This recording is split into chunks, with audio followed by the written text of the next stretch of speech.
Hi everyone, welcome back to the second session in our Marine Money 2020 virtual conference.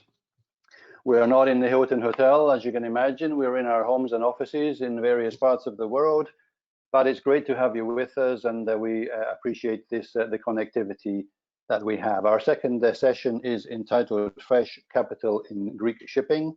Our moderator is Mr. Edward Horton, partner, Seward and Kissel.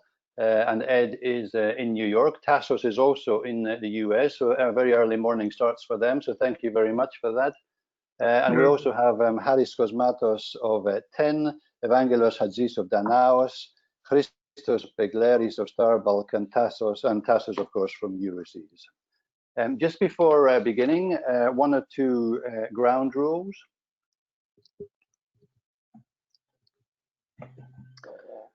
All guests will be mute during the discussion to ensure quality control.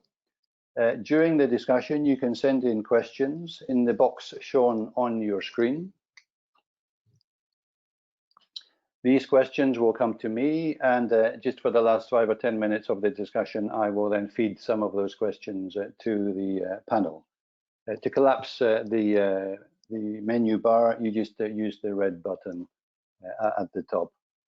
Before going ahead, also, I'd like to thank, of course, all of our prime and corporate sponsors, and you'll be able to see them on your screen and on this slide during this session and all our other sessions. So with that, I'd like to pass across to Edward Horton, partner of Seward and Kissel, to lead the discussion. Ted, please. Well, Kevin, thank you very much. I was going to go through the panel, but I guess you made the introductions. Most of this panel, I think, probably needs less introduction than I do. I'm sorry that I'm not in Athens right now. Tasos, like you, I'm sure not just for the time zone difference, but also I've always enjoyed this event, and I hope that we're all back in Athens a year from now for this Marine Money event then. What I would like to do is, before getting into some specific topics on the capital markets, that we've seen in sort of the discussions during this past year and COVID, but also still general conditions in the shipping market that we sort of lose sight of everything else going on. I thought it might just be useful to sort of have a sort of a quick overview of where the capital markets are and get each of your perceptions on that. But what I would say is that from the New York capital markets, we've seen some activity, obviously at transactions that not everyone would want to go into, given where the current trading prices are on the equity markets.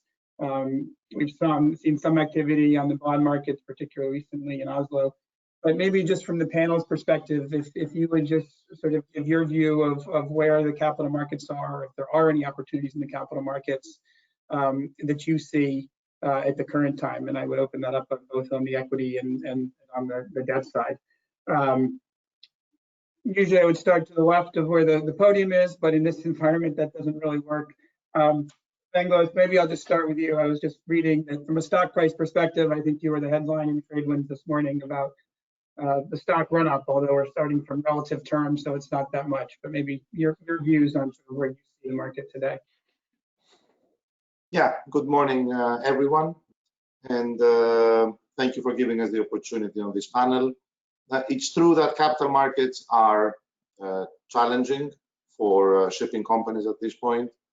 As a rule of thumb, valuations are way below the NAV. So in theory, there is no rationale to support that shipping companies are going to go out and start raising capital at these price levels, regardless of whether the markets are there to provide such capital or not. Historically, whenever in shipping we require equity capital, which is when opportunities present themselves, it is exactly at points where we are at a low point in the cycle, and we believe that things are going to pick up soon. And at that point, markets typically are not receptive. They will only, they're more readily available to provide capital when things are looking much better and opportunities, good opportunities, may not be there anymore. Having said all that, you know, our stock price, as you said, has fared pretty decently over the past month or so. Obviously, we're still trading way below NAV, so an improvement from $3.50 to $8.50 may seem a huge markup, but still, we believe that we still have some way to go. I don't think we would issue equity at these price levels. The recent run, and I can talk about more specifically the container space, you know, has been fueled by an improvement in earnings and charter rates across the board. Things have turned out to be much better than people would anticipate last March when COVID broke out. Liner companies have managed this crisis pretty well. They were quick to withdraw tonnage from the market, and they managed to keep box rates at decent levels. The fall in fuel prices has also tremendously helped their income statements. And all of that combined with reduced interest rates has you know, meant that, you know, our customers are now posting record earnings, which is a bit odd when one thinks what the whole world economy has gone through, but that's where we are. We've recently seen an improvement in volumes, so more of the fleet is now starting to be deployed, more ships are required, charter rates have firmed up, and the industry is in a good place. No one can tell whether this is sustainable and for how long. I hope at some point, you know, valuations start converging to what is, you know, closer to fair value, so that companies like ourselves are also have the option to be able to raise capital in a non-dilutive manner and pursue growth opportunities which are starting to present themselves.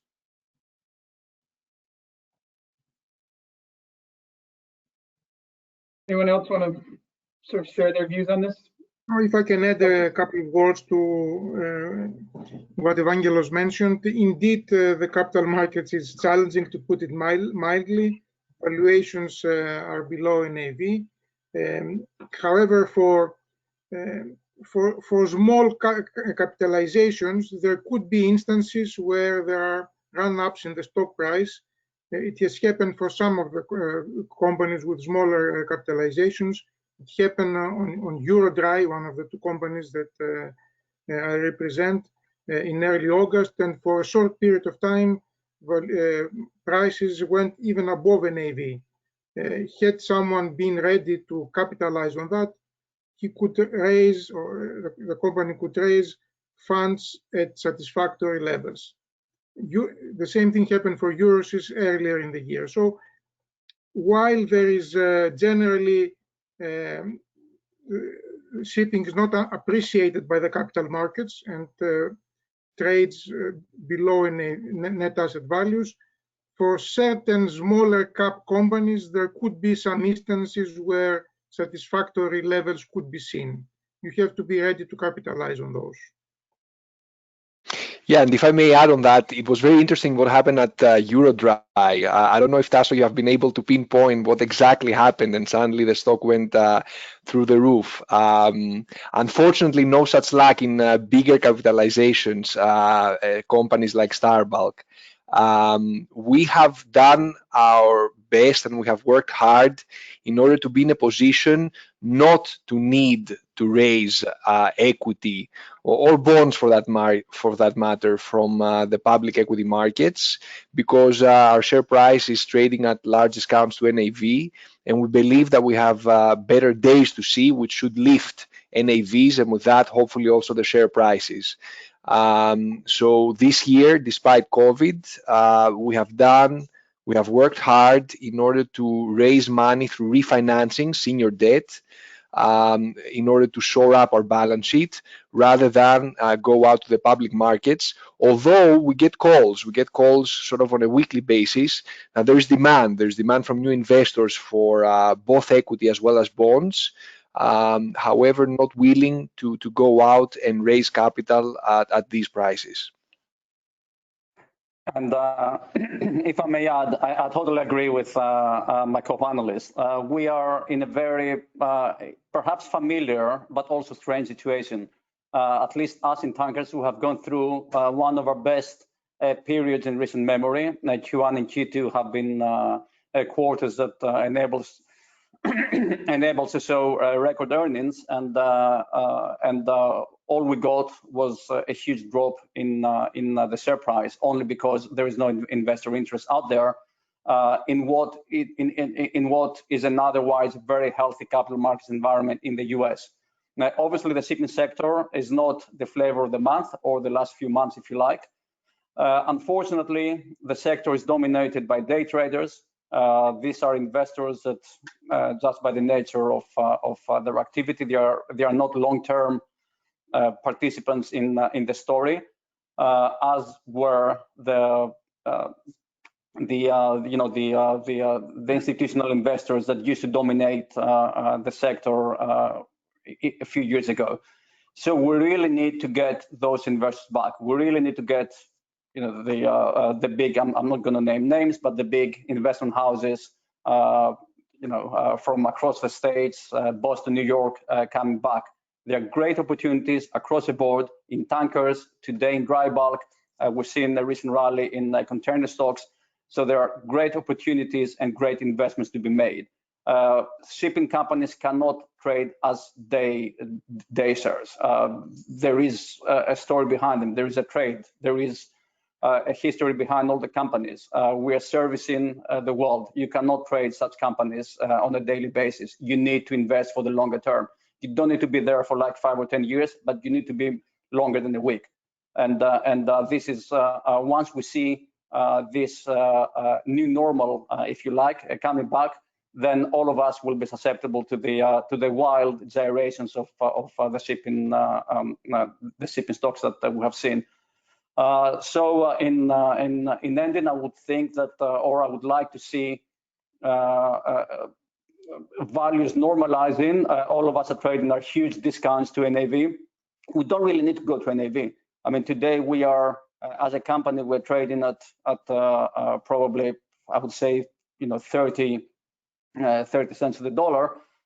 We have historically traded at, say, with a 90 cents to the dollar. So even if we go, the stock recalibrates to the historical trading levels, an investor that invests in in 10 at this juncture could potentially make huge returns, but it needs to be over time. Again, shipping is not for day traders. As you raise an interesting point, and Christos, you mentioned that you're getting, there's expressions of interest out there on investors, and that's one of the questions that I was sort of had was where the valuations are today, sort of in prior cycles, where the valuations are today and the lack of these capital opportunities. In a prior cycle, this is where the private equity would have started to come in. But obviously, I don't think it is happening at that same level as it did, for example, during the financial crisis. From your perspective, are you seeing interest in some of the private equity money, given where the valuations are today, or is it just a sector that they're not focused on overall? Or do you expect that they'll start to come in maybe when they start to see, sort of a more quarter-on-quarter recovery? Edward, Tasos, go ahead. If I can answer first, I think although we're a smaller player in the capital markets, we have seen interest from selected private equity firms, but not for straight equity, for structure equity. Understanding, especially some firms that understand the industry, are willing to take a bet, but with some protections. So we have seen and discussed potential arrangements for investments that have protection features and could become straight equity under certain circumstances. So this hybrid protected model for the investor is what we have seen recently. I think it will take a lot of courage. Sorry, Harry. I think it will take a lot of courage from private equity houses to go with straight equity investments into shipping, because so many of them have been burned and billions of dollars have been lost. Therefore, given, well, with the exception of crude tankers, that the shipping industry has had a very difficult freight market environment for the last few years, I think that you will need a cycle of generating healthy profits in order to lure big private equity or hedge funds to invest in pure equity. There are some left. There are some left that have been sort of tipping their toes in our industry for the last few years and are here for some smaller tickets. The question is, are the private equity investors the right type of investors in shipping? For example, do we want, as public equity, as public shipping companies, the private equity investors as shareholders? We do, but they need to be patient because shipping has huge volatility and shipping has huge cyclicality.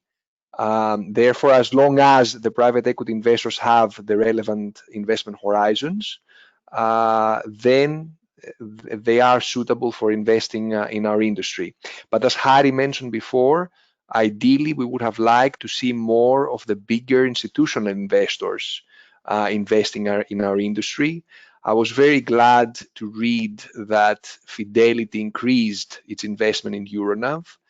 And you see that in order to see some of those big institutional investors investing in a bigger way in shipping, you basically need larger vehicles that investors, institutional investors, will be able to get in and out. I think that this is potentially the way to go. And I think that. Yeah. Sorry, go ahead. To make it on Christos's point, I think the key word is patience, right? Because because of the cyclicality of the industry, and how one defines patience is not always straightforward, because these guys may have a 3 to 5 year horizon, which is okay. But then again, when the 3 years come or the 4-year mark is there, and we're at the at the dip in the market, that's when they need to show patience. This is where the management teams of the shipping companies that have a long-term commitment to the sector and they're there to create value would definitely be patient. And if you have a partner who cannot follow you, then this may become problematic. But I can confirm that there is capital available by these guys. I think they're sitting on piles of cash at this point. I don't think they will deploy it.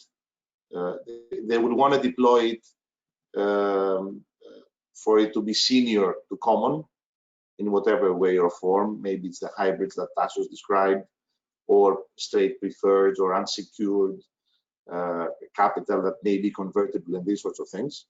But and it's expensive, right? It's not cheap, and I'm not sure whether the cost is justified. One has to do their math versus what returns you could generate by deploying such capital today. And if I may add, sorry, go ahead, Tasos. No, I wanted to say that we are wishing for patience from investors, but the track record of our industry, unfortunately, is that patience has not been rewarded in the past. So perhaps we shouldn't be looking for investors with patience, but more for solutions that are custom made and that serve a specific way in helping transforming a company. Perhaps outside investors would be more amenable to invest in smaller companies, smaller situations where potentially could have more of a say rather than the big caps that do not trade near NAV. And by investing in smaller companies could give them a way of influencing their investment and structuring it in a way that could protect them under certain circumstances, but also expose them to the upside when it comes. So perhaps a different solution, a different structure is what we need to find as an industry to invite back investors, rather than hope that we can find patient ones that are going to wait for something different to happen this time around. Well, if I may add, and on Tasos' point earlier, and Christos and Evangelos touched it, they're horses for courses. And the irony today is that we are seeing, or have seen in the recent past, the exodus of the traditional private equity houses from shipping, and more an interest is slowly coming back into the sector, as Tasos kind of indicated, more under a structured transaction, perhaps. So on the one hand, we are seeing the reduction of interest from the traditional houses. However, and ironically, we are seeing an increase in of investors looking at the sector under a more structured deal. So these investors are not really investing in the day-to-day, if you like, management of the company. They just need to make sure that the company they will invest will eventually, or will be financially sound to meet their minimum return criteria, usually depicted as a coupon, and perhaps at some point later, this could convert into some equity position in the company. But all in all, this interest of new private equity money would, at least for the foreseeable future, I think will focus in them somehow guaranteeing the return. Until we see a couple of very good, strong cycles, I'm afraid that we will not see, the traditional private equities that they were kind of plain ship owner, which is not necessarily about a bad development. I mean, as long as you have, a big pool of investors, of good quality investors to choose from, and you can structure something that will make you partners with this particular house for 5, 7, 8, 10 years. And both parties are happy with what each other has to offer. That's fine by us. We've been a company, for forever. We are a company structured for the long term. So perhaps, the new private equity money under the structured veil, if you like, would be much more welcome than a pure equity investment with no strings attached, in a way. It's interesting. I think one of the questions I sort of was talking about, or wanted to talk about, is the consolidation in the industry, and we've been hearing that for some time. Christos, you mentioned is that the size and the liquidity is very important. On the one hand, for some of the institutional investors to get into, and then we're also hearing is that maybe being smaller allows for more opportunities for these sort of structured investments to come in and is more attractive on some of the private equity type investments. Is that still, is the view still, I guess, is that size does matters, and for being a public company, you need to have that size and that liquidity?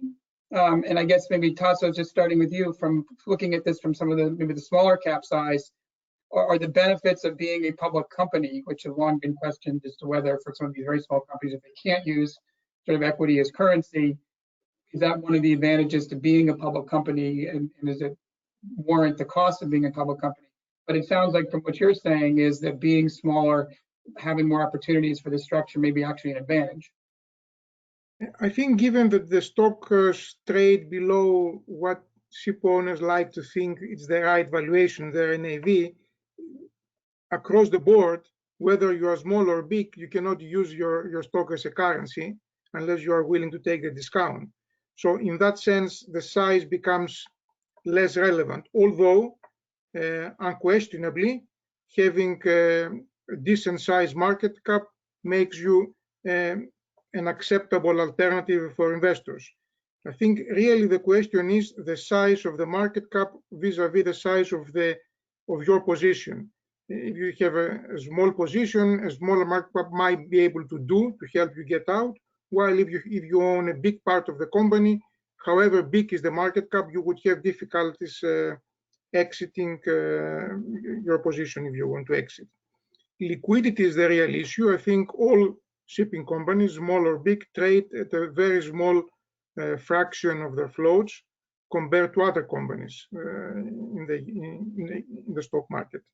So consolidation hasn't, in my mind, proved that it's a solution to the problems vis-a-vis the capital markets, although definitely having a bigger company makes you more of an acceptable investment opportunity to more people out there. In general, consolidation has been a topic that we've been discussing in shipping for decades. If it was something that would work, it would have happened. I think it happened where it made sense, like in commercial consolidation. The pools is the main proof of the consolidation's benefit in shipping. But operational and ownership consolidation seen outside the capital markets didn't seem to be economically beneficial. Otherwise, it would have happened. Vis-a-vis capital markets, consolidation in theory makes sense and should happen to be able to access cheaper sources of capital.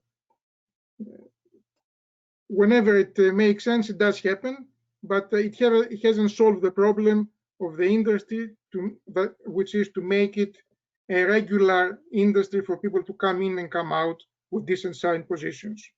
For smaller caps, it's a different game in some respects. We did find that it is worth staying public. For one thing, it gives you a transparency that makes even private deals easier. We have, and I say that from specific experiences that we had. And thus, we believe that it is worth maintaining a listing, which allows you to pursue various opportunities. As a U.S. securities lawyer, that is always good to hear. Maybe we just switch gears a little bit on the topics. And one of the things I wanted to talk about was ESG. And ESG is something that in shipping as well, but across all the other sectors, there's a lot of attention, at least in the U.S. about, but I think in some respects, Europe is ahead of us. I guess the question is particularly on the environmental side of the ESG. We've been busy working with the shipping companies implementing policies over the last probably 18 months or so. From your perspective, is a robust ESG policy something that is nice to have and is helpful in distinguishing yourselves from competitors, or is ESG becoming something that sort of is a must-have, at least for the institutional shareholders, to the extent that we're still in the space? If I may go first, ESG is definitely becoming a must-have for public companies. I mean, first of all, with the investors that we meet, many of those investors have specific criteria on the type of companies that they are able to invest in, because they have pressure from their own investors to invest in companies that have a high standard and clear policies when it comes to ESG. Then on the debt financing side, we get increasing pressure from the banks in order to basically, as a first step, provide data on our carbon emissions. And then as a second step, this is going to lead to basically comparing our emissions that we had in one year versus another. Therefore, an increasing focus on ESG is becoming a one-way street. At Starbuck, we remain extremely committed to making Starbuck a leader in sustainable dry bulk shipping. We believe that it is of paramount importance to ensure good governance, deepening of our social impact, and protection of the natural environment that we operate in. Actually, yesterday we published our 2019 sustainability report. This is the second report that we publish after 2018, which gives a very good analysis of our various activities on all the ESG fronts, as well as provides a lot of details on our various emissions. For example, for 2019, we had a reduction in sulfur and nitrous oxides emissions, but we also saw the carbon dioxide emissions declining as a result of improved fuel efficiency in our fleet. We believe that ESG is going to be the way to go forward. It's going to be extremely important. Because Ed asked a question, I didn't hear anything. Kevin, Kevin, we can hear you on the. That's okay, but I mean, it's not very good. Kevin, We don't know what's going on. button.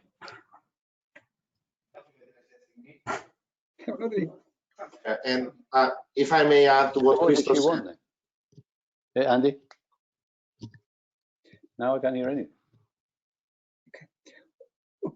Kevin, if you can hear us, you should mute your mic, please. On the ESG, I'm sorry, Evangelos, were you going to say something on that? Someone was going to start. Yes, I also believe it's going to be a must-have, and of course, investors are focused on it. You have talked about green bonds, which will be another source of capital at potentially better terms than what you would otherwise get. You have the banks with Poseidon principles and what have you. I mean, we as a company are very much committed to reductions in emissions. We've made a lot of progress. We have also published recently our environmental and sustainability report, and we've publicized very good results in terms of reaching emissions targets way ahead of the deadlines. And I think, one additional thing I'd like to say is that from the commercial front, I also believe that we've started seeing our customers being very much interested on reducing their carbon footprint. And I believe if you want to stay relevant in the shipping industry, you ought to take steps towards meeting the targets and taking action to reduce actively emissions. And if I may add, I totally agree with what all of my friends here in the panel mentioned on ESG. It's certainly becoming the trend. For sure, it will be not only nice to have, but the thing to have over the next few years. We don't necessarily see this as a must-have today, only because when an investor takes a position in the company, they don't only look ahead, but they also look the history of the company and its operational performance. And what best benchmark in the E of the ESG element, environmental, is the safe operations of the fleet of the vessels. So as long as you can prove that you have operated safely throughout the years, irrespective of cyclicality, irrespective of markets, with high caliber names, I think that gives them comfort that you are an environmentally reliable and conscious company. Obviously, companies like the Starbucks, Danaos, Eurobulk, and companies of that caliber, in one way or another, we all had our environmental policies in place over the years. We don't need to come in today and in a way be awakened by this international kind of community to adopt ESG measures. All of these measures were in one way or another in place with big public companies and the more series, if you like, of the private companies. So we just need to go back today and put them in order, document them, and kind of move forward from there. So yes, it's something that we will have to face going forward. But for companies that have been very much aware on these three issues and topics and had addressed those in the past, I don't think we'll have any issue whatsoever in attracting investors that are looking for companies that have measures in place to address those. I can briefly add that we are committed good environmental citizen. We are targeting to reduce our emissions and do our share in that. We haven't seen it yet in our financing and other operations, other than in a couple of cases, certain banks insisted for us to perform green scrapping of ships if we ever had to scrap a vessel. So it's gradually getting into the daily operations, the effects of the ESG requirements, which are very welcome because we want to do it voluntarily and looking to maintain the environment within which we all operate. Just to close on that, I wanted to underline ESG is definitely not a trend, because climate change at the end of the day is one of the biggest challenges that humanity faces. And shipping, being in the shipping industry, has a critical role to make sure that we transition into a low carbon economy. Therefore, an increasing focus on environment, our impact on society, as well as governance, is basically a one-way street for the future. I think this is a big discussion to have, Christos, but indeed, climate change is a big matter for the world, for humanity, and if you want to address it, you are balancing resource allocation. If you want to have a cleaner environment, it costs more to transport goods and perform other activities. So I'm not sure everybody outside the industry is fully aware that if we insist in the environmental aspects, they would have to see a higher cost of goods and more money out of their pocket. So it is a bigger discussion that probably goes outside our industry, but it's an important to have and understand the repercussions of the various approaches to solving it. Now, if I can clarify, when I mentioned the trend, I meant the packaging in a way of these rules is a trend. I mean, shipping has been on the forefront of addressing environmental issues for decades, going from the OPA 90 to more recently, the water ballast and everything in between. Shipping has always been either on its own accord or in a way through being made the guinea pig from various international regulations, has always been on the forefront of addressing environmental issues. Now we need to package all those, document them, and kind of move within a certain framework. And companies like ourselves and many others out there, if not the majority of companies, and primarily the public companies, have all in one way or another addressed those issues for many, many decades. And so we don't need to be told today that, look, this is how you need to operate, because we've been there, we've done that. To document it and package it in a certain manner and present it in a certain manner, absolutely. I think this will be the trend, and this is how companies will eventually need to function, knowing that there are certain parameters that they will need to address moving forward. But again, I think my underlying point here is that environmental issues have not gone amiss in shipping for decades. I think obviously not the direction that could get resolved in the 6 minutes, but I think that the takeaway that everyone seems to be is this is certainly becoming more and more in the minds of investors, whether on the debt side and sort of the side principles, but also on the equity side, institutional holders. One of the things I have to touch on the capital markets, because there's been so much, I guess, activity or discussions on this lately in the U.S. and inquiries from a number of clients of ours, are the resurgence of the SPACs as an opportunity for capital for going public, which is for existing public companies may not be of interest. But I know I mean, Christos, from your experience, obviously you're familiar with them, but they've sort of evolved as a structure. The current SPAC models evolved as a structure from probably where it was when you came out of one. Is that something that any of you sort of have a view on as to whether one is something that there's an interest in doing as a shipping company, or more so as to whether or not you think that there's sort of an appetite or an ability for a SPAC to be the vehicle to becoming a public company for any of the private companies today, just given generally where shipping is?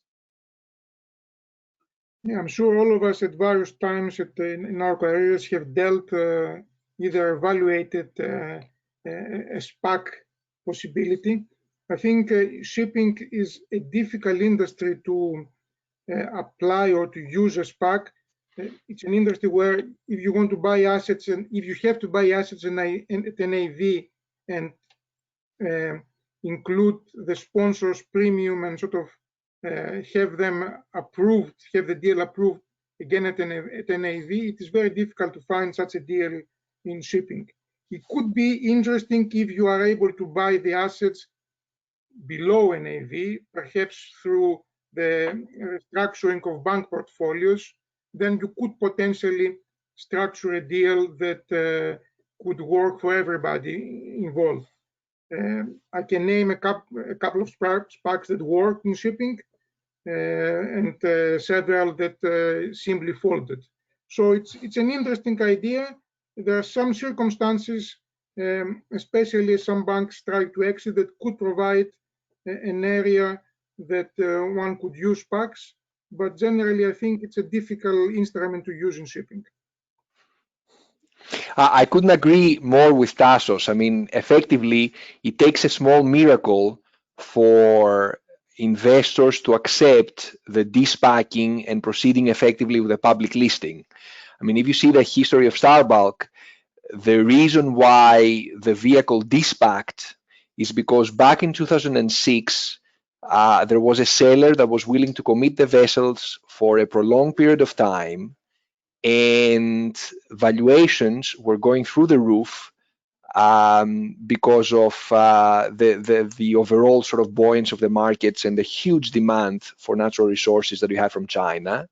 And therefore, in a 6-month period, you were able to offer your investors the ability to basically make a very good return on their investments, given the huge appreciation in values.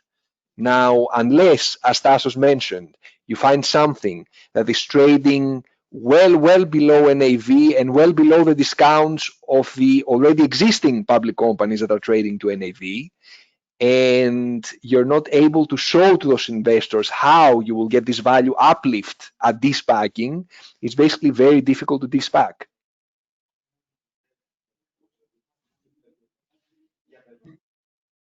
Aware that the timing and trying to reserve a few minutes for questions at the end, I just sort of wanted to end on what I hope is a high note. Evangelos, you had mentioned earlier on that despite sort of the global economy that we're in right now, and as a result of the pandemic, there have been some bright spots in shipping. I guess I would put to each of you, is it too early to sort of take a view as to your outlook for what this recovery is eventually going to look like? And is there some reason for optimism, given both on the demand side, but also on the supply side of where we've been for the last, I guess, 8 months or so? And if you want to go even further than that, to sort of, do you have a timing for when you would start to see that happen? Evangelos, maybe if you want to comment on it, I'll start with you. One would really need a crystal ball to sort of predict whether it's a V or a K or whatever letter of the alphabet you may use, a U-shaped recovery and so on and so forth. We've seen, I mean, we in containers, we have an early view of when things are getting better in terms of mainly consumption, because our vessels carry finished and semi-finished goods. So we have, at this point, very good load factors, and there's big utilization of ships, and there's been a pickup in activity, which is a good thing. But then again, There are arguments that say, well, people are stocking up again and Christmas is coming and there is, people are consuming from their homes since they don't have anything else to spend on. So that's what, there's prepped up demand for that reason. And probably towards the end of Q4, we may sort of see a low season softening of activity. And there's the big unknown, whether you're going to have a second or a third or a fourth wave. I've lost count on where we are, especially with winter coming. And I mean, if you look at it beyond the next 3 to 6 months, ultimately there is a vaccine coming out, and we should anticipate that things will gradually normalize. The question is, what this prolonged period of the pandemic, what permanent effects it would leave behind, right? Because you're going to have businesses going under, and it will take a bit of time, is my view, for things to build up again to where they were. It's not going to be a process where within 3 to 6 months things will all of a sudden become as we were used to. It's going to take time. And something else which in my view is sort of not misleading, but people are currently a bit more robust than I believe one should be, is because all this fiscal expansion and all the money printing and all the support, which rightly should be there, that is there, has created a euphoria. And at some point when the vaccine comes out and all this starts to subside, we're going to have to face reality. In particular for our sector, for containers, I think we have good days ahead because of industry-specific fundamentals. The order book is very low, so for the next 2 to 3 years, we expect to see good demand for our ships and charter rates holding firm, regardless of the spikes and lows we may see until we get out of the COVID situation for good. I think I can summarize the situation, at least in my mind, in a simple way. Half of the equation is very positive. Supply is at the lowest levels, or expectations of supply growth, I should say, are at the lowest levels for the last 20 or so years, pretty much in all segments. So there is a very positive supply backdrop there. Against this, in the near term, as Evangelos explained, is the timing of the recovery because of the pandemic. At some point it will come, so the timing of it is the question, plus the removal of the excess liquidity, the things that Evangelos talked about. And in the medium to long term, we have to be concerned on the demand side with 2 changes: potential changes in the seaborne trade. For example, on the dry bulk sector, the use of coal is a big question in the medium and longer term. And on the container sector, for example, here again, the change of the location of the production of finished goods. I mean, there have been trends that is moving away from China and the Far East back to places near the consumption, back to Mexico in case of the US, etc. So a very positive supply backdrop. Again, we have to look at demand in the near term is the recovery from the pandemic and change on the seaborne trade in the medium term. Do you on the tanker side? Iris, we can't hear you. I think you might be on mute. Oh, sorry. Very quickly on the tankers, what I was saying is that our view hasn't really changed from what it was at the end of last year. We think that 2020, 2021 would be very good years for shipping, for tanker shipping. The main driver in tankers historically has been the supply and demand of vessels, the hard asset. and today we are at historical lows in vessel deliveries in the order book. So that gives us some runway, a 2-year runway. We know it takes 2 years to build a vessel. We are in the period where perhaps we don't have enough vessels to carry the potential cargoes that will come out in the open after the COVID crisis gets kind of fades away. So very low order book. Demand seems to be increasing. We're seeing the elongation of trade routes. That takes additional capacity out of the market. Probably twice the amount of the order book today are the vessels over 15 years of age. These vessels, and based on if you like, the ESG principles that many investors and banks will adhere to over the next few years, will accelerate the departure, if not scrapping, of those older tonnage. So the supply will even reduce of vessels in the competitive fleet, if you like. So we are, all things permitting and COVID permitting, we should be looking at a very, very healthy tanker market over the next, certainly within, over the next, I don't know, let's say 2 years.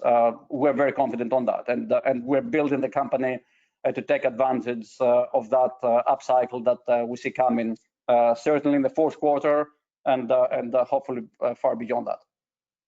Okay. Christos, you want to, the last short word is yours before I think Kevin is trying to get our attention with a couple of questions from participants. I will agree with all my co-panelists. Essentially, the supply side of the equation is extremely favorable, at least for dry bulk as well as container shipping. The question is going to be how demand is going to go forward in an era of a world that is becoming greener and greener, in an era that the coal trade will be reduced. It may be reduced over a period of 20 years, and therefore we may not feel the effect as much. But right now, we are basically gearing up for good markets with a volatility that is permanent in our sector. I.e., there are going to be times during the year when basically the supply-demand balance is going to be very tight, leading to increased freight rates, and other times during the year where demand is going to be anemic, and therefore you should expect freight rates to be lower. But overall, we're positive for the years to come. Kevin, I thank you all, and Kevin, Yep. Yes. Thanks, Ted. Thanks everyone for the discussion. I have a couple of questions coming in from the audience. One is asking about the continued appetite of Chinese and Japanese leasing products, and whether the Chinese and the Japanese are still hungry to do new business. Christos, perhaps you've done a lot of that type of business. Perhaps you'd like to comment. Yeah, thank you, Kevin. We find that Chinese are continue to be very open for business, but they're increasingly focusing on larger clients and on the types of clients that Western shipping banks have been focusing on lately. Therefore, we find that there is plenty of capital for larger companies, for the right type of deals, and for lower leverage ratios than what those Chinese leasing houses were used to doing in the past. The latest transactions that we have done with Chinese leasing companies are in a leverage range of 60 to 70%, and with margins that are quite close to what the Western shipping financing banks are providing us. The Japanese financing market is a market that is harder to tap. Once you manage to crack it open, it's a really good market, because you have players that understand the fundamentals of shipping and have been there for the long run. The problem that I find with the Japanese market is that you can do small deals. Doing larger deals in the Japanese market is more problematic, which is, by the way, not an issue with the Chinese market. With the Chinese market, you can go out there and do hundreds of millions of new financing in one go. But in the Japanese arena, we have now done close to 200 million of financings in close to 10 transactions. But each one of those is relatively small. Therefore, it's a lot of work, but it's really worth it. Thank you, Harry. Harish, you've done a bit less in the Far East. I mean, is there any reason for that?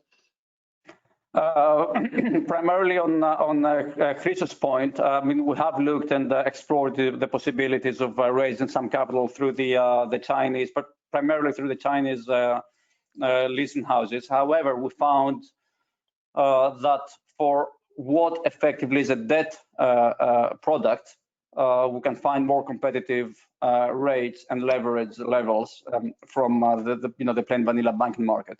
So yes, absolutely, there are tons of money available in China, but if they we feel they need to be a little more competitive both on leverage and pricing, only because we get in a way better levels, better terms from the conventional front. But certainly something that provides an alternative.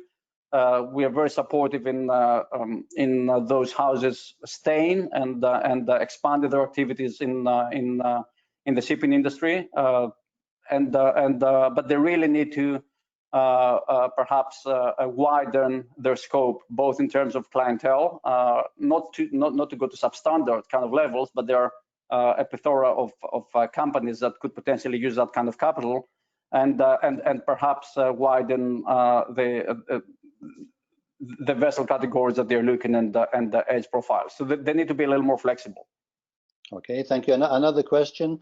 If any of you were to consider new buildings over the next 1 or 2 or 3 years, would you go the conventional eco route, or would you prefer to wait for some kind of clarity on new fuels and propulsion methods? Evangelos?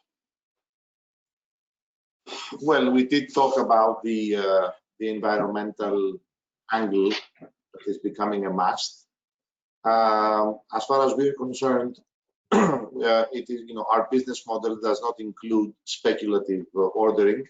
So what we build largely depends on what our customers want built.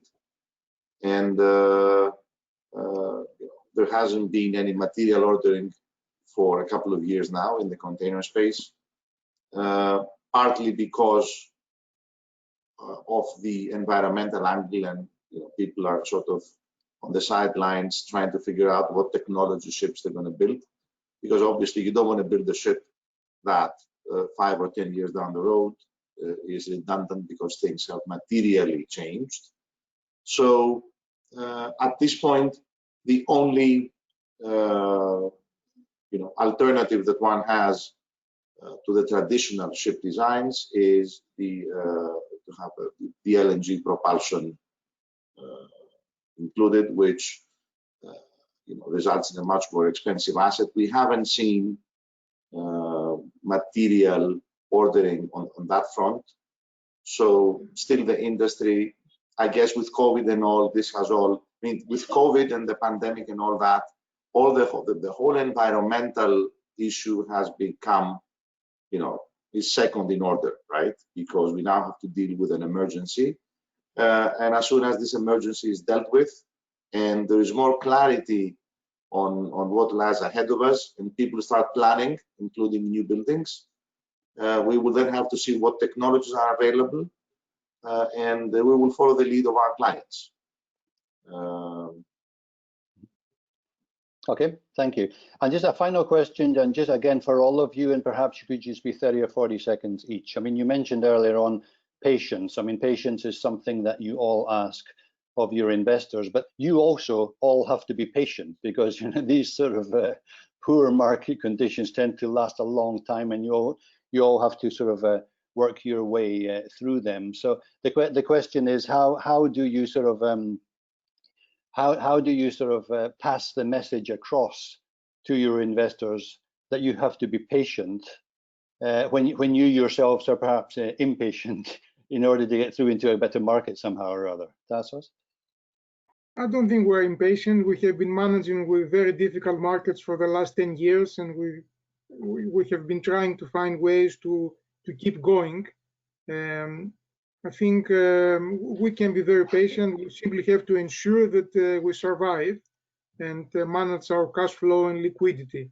And this is what we're doing. I think the last hit of COVID to the world and to the industry so far seems to have been short-lived. I mean, again, there are many uncertainties out there, but the market is at a state that supports almost normal operations cash flow-wise.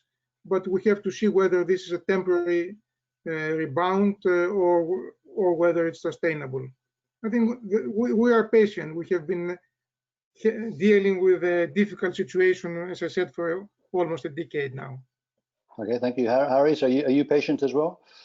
No, for sure, patience is a virtue, as they say. We've been patient all along.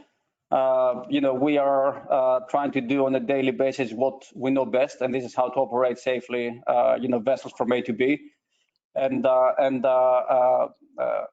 meet the demands of our high clientele. And this is what we will going to do, hopefully generating profits along the way. And we believe that eventually the investor community, particularly in the US, will see the light and start pinpointing the sectors that kind of fits their criteria. We believe that tanker shipping is an area that they can make a good amount of returns in a relatively short period of time, but not over a day or two. So they need to be patient as well, and I'm sure they will be rewarded. But I think the two of us would need to meet at some point in the middle.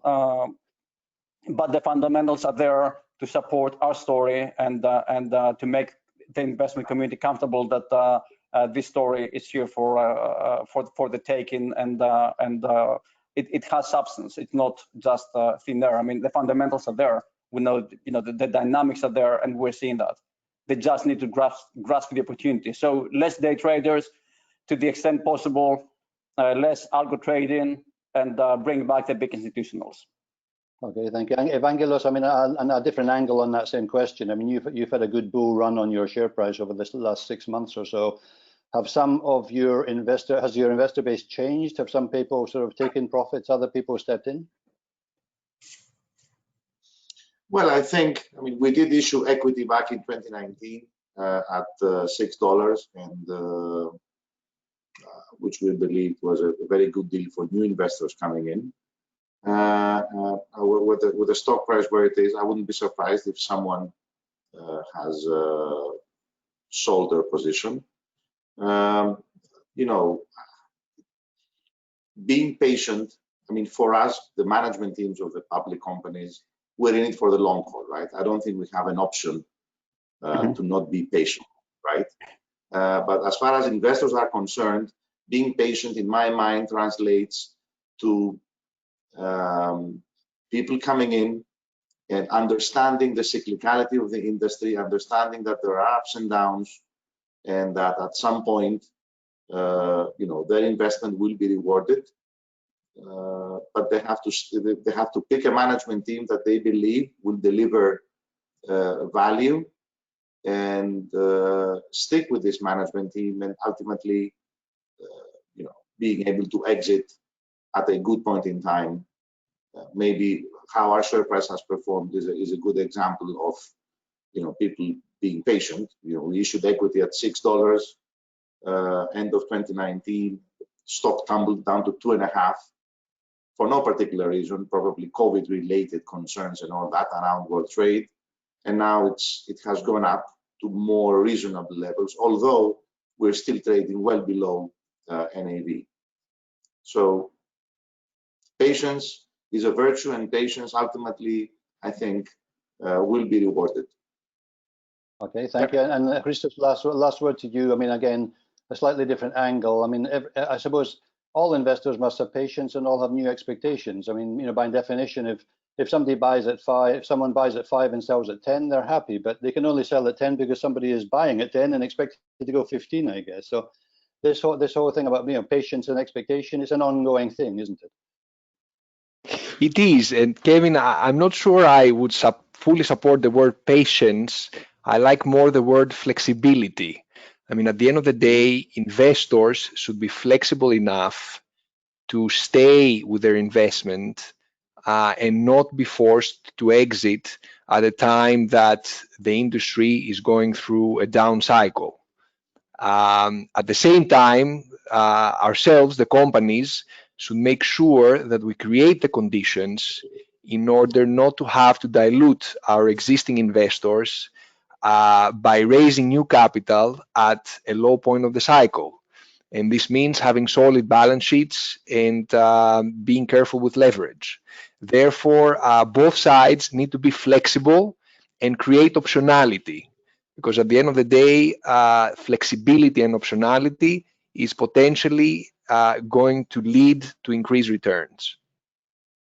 Perfect. Thank you very much. So I'm afraid we're out of time.